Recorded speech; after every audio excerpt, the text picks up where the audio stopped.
the amount of negligence, the amount of mistakes that was made here, I have a very difficult time not leaning myself towards this was intentional as opposed to fecklessness. But wait, talk to me about that. I actually heard you say this right the day after, which I wanted to ask you about.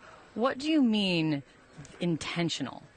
You know, I mean an intentional failure on the part of... No, I wouldn't say an intentional failure on the part of, but I got to just, you know, I sit here and I scratch my head. You don't want to be the conspiracist. You don't want to be the person. I'm telling you, because that's what it's leaning towards. No, I know, and that's the issue, is that you walk this fine balance of, you're not trying to be a conspiracist, but you look at it and you go, how could this have gone so... But it's one thing if someone on the street says it. It's not. I mean, you, Cory Mills, member of Congress, former sniper, you saying it. I mean, it makes my eyebrows go up.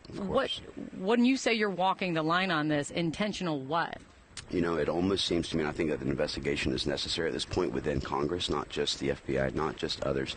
You know, I look back at it and I'm thinking, all right, you know, for an individual, if you looked at the escalations and how they are trying to approach him, let's just say that it was like, okay, first we want to censor and silence you, then we want to indict and imprison you.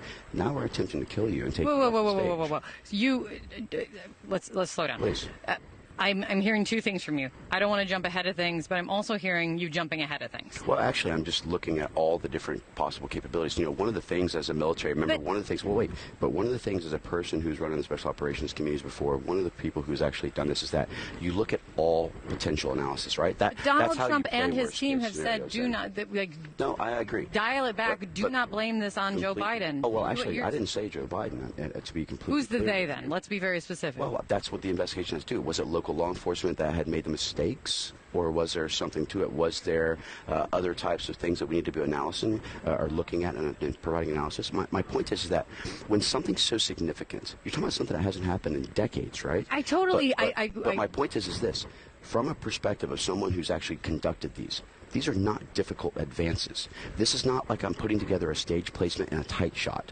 This is about looking at your surroundings. What is my green, yellow, and red route, which is your routes out in case? What is my actual elements that I need to be looking at as far as mitigating threats or risks or increased levels? Where's my range fan for the sniper that says, okay, here's my 100, my 200, my sketch.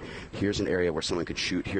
Because here's my thing. So you're Let's saying, just say it's a Royce element. You're saying this is so basic that how big the screw-up was, that's what's leading your brain down this road? That's exactly right, in a way. But because here's the other thing. Let's just say it's a resource. Tom Emmer was just on with me, and he said very specifically to me, I wrote it down, he said very clearly, it is too early to be talking about who is at fault and who is responsible. That's why an investigation is necessary. Well, is it not dangerous? Is it not reckless to even be throwing around the word intentionally?